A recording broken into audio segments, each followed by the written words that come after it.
Welcome to AP Biology. This is topic 7.3, Artificial Selection. In this lesson, we'll explore how humans selectively breed organisms over many generations to produce desirable traits. Previously, we spoke about natural selection, and now we're focusing our energy on artificial selection. And if you think about artificial selection, we often refer to it when we're thinking about farming, and that's why there's a focus on farming and crops and utilizing our tools and resources as human beings to basically produce either crops or organisms that have favored characteristics for us as human beings. Basically, artificial selection is how human beings are able to affect the genetic diversity of populations such as animals and food resources. Basically, different organisms through the process of artificial selection. So say you are a farmer and every year you crop for corn and you want the corn to be favorable. So you have certain characteristics that you tend to breed over time. Say, for example, a farmer wants sweet corn and they want it specifically to be yellow. Then they probably would produce sweet and yellow corn on their farm.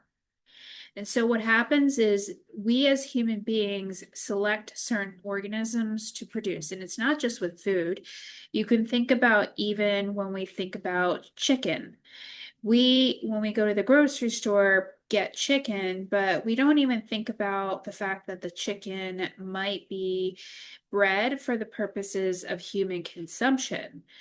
So offspring tend to display these certain characteristics that we as human beings prefer. And over numerous generations, these selected traits tend to be prevalent. For example, maybe we like chicken to be more plump rather than lean, so the plump chicken will tend to be preferred over a period of time. So, what ends up happening with human impact and genetic diversity is this idea that we have reduction of genetic variation. If you remember, we spoke about previously how natural selection basically produces a certain genetic component that is favorable for its environment, and it basically has a structured DNA that is favorable for specific areas. So what that basically means is if you're somewhere in the world and you're somewhere like, let's say, Alaska, let's put country A, or I should say state A, and let's say versus Florida, and you have two different birds that are able to sustain cold versus hot environments. Well, that is natural selection where the birds are able to sustain itself because it has traits that are separate from one another that are able to sustain in those environments. However, with artificial selection, let's say those same birds are going to be the same in Alaska as they are in Florida. So what ends up happening is humans continue to breed only few individuals with certain desirable traits. So say, for example, these two birds basically are the color green. Well, guess what? Those are desirable maybe for human beings. And what that means long term is the gene pool will become smaller. There will be less variety and the populations tend to become more uniform. And this leads to less genetic diversity, which basically means that if there is an issue that occurs long term, that potentially could be detrimental to the population long term and other adjacent species. So the increased risk with this is the fact that reduced genetic diversity makes populations more vulnerable to certain illnesses.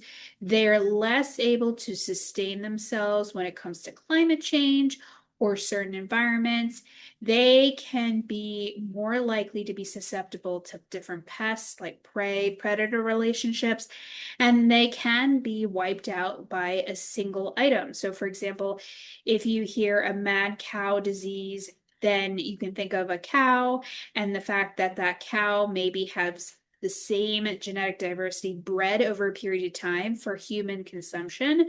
Well, then it makes it really sustainable or really susceptible to certain illnesses like that mad cow disease. So the problem with artificial selection is while it might produce certain physiological traits that are beneficial for human beings, it also can pose risks for the population long term. And so that's why there's a fine balance when it comes to artificial selection.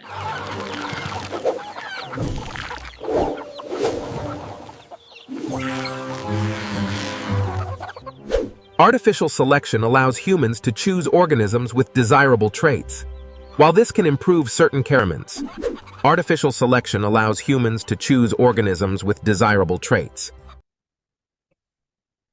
So with artificial selection, it might seem that it is favorable because we're basically selecting for desirable traits as human beings. And by we, I'm referring to us as human beings. But this also can lead to harmful traits. For example, let's take a look at flat-faced dog breeds, such as pugs and bulldogs, which are very cute. Oftentimes, they can have a lot of breathing difficulties, and this can cause issues. This highlights that artificial selection in human environments can be helpful for humans themselves to basically generate certain productivity or desirable characteristics. However, what will happen is it reduces genetic diversity. By it, I mean artificial selection, because you're basically producing the same types of characteristics over and over and over again, which means that over time, certain populations will become less resilient to diseases or environmental changes.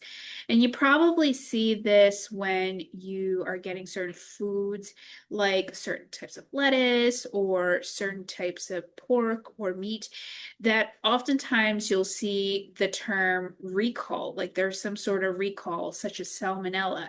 And it's interesting because while salmonella doesn't have any correlation to artificial selection, you often wonder if these different recalls are based on the fact that we're reducing genetic diversity when we are farming for our various animals for human consumption or food products.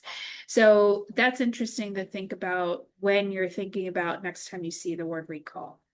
Okay, so let's recap with a quick quiz question here. Take a moment, pause the video, and unpause once completed. Okay, so now that you've read the question, this question is about a population of dogs that undergo generations of artificial selection to produce extremely short snouts and flattened faces. As a result, many individuals experience chronic respiratory problems. If these dogs were released into the wild environment where predators and competition for food are common, what would be the outcome of that would be consistent with evolutionary theory? And you have 4 possible answers. Let's see, did you get the correct answer? Did you select answer choice A? The frequency of alleles for short snouts would likely decrease over successful generations because natural selection would favor individuals with traits that improve survival and reproductive success. Let's take a look at the other answer choices, the ones that are incorrect. Answer choice B says the frequency of alleles for short snouts would remain constant because artificial selection permanently fixes selected traits within a population. I don't really like the term permanently, and while we're saying that certain alleles with artificial selection will tend to be fluid over periods of time, the problem is this isn't going to select a favorable trait for the population. So that's not really aligning with what we think about evolutionary theory. Evolutionary theory basically says we're trying to improve survival, not for just us human beings, but for the actual organism that we're speaking about, and in this case, dogs. Answer choice C says individuals would rapidly evolve longer snouts during their lifetime in response to environmental pressures, allowing for populations to recover. Here's the thing, we're saying that they're going through artificial selection, which means that we have now created a population of alleles that are very hard to separate from because they're so similar to one another. So when they're released into the environment, they're not going to rapidly evolve because they don't have that genetic diversity with the alleles of the population of dogs that went through artificial selection. So B and C would be incorrect because of this. Now, answer choice D basically says natural selection would increase the frequency. Yes, it would, because we said that artificial selection previously demonstrated that the trait is advantageous. So artificial selection didn't demonstrate that the trait was advantageous. And while the beginning of the statement is true, the entire statement together is false. So that's why the best answer choice in this case scenario is answer choice A. Subscribe, like, check playlists for AP Bio and SAT, and hit the link tree below for free and paid resources.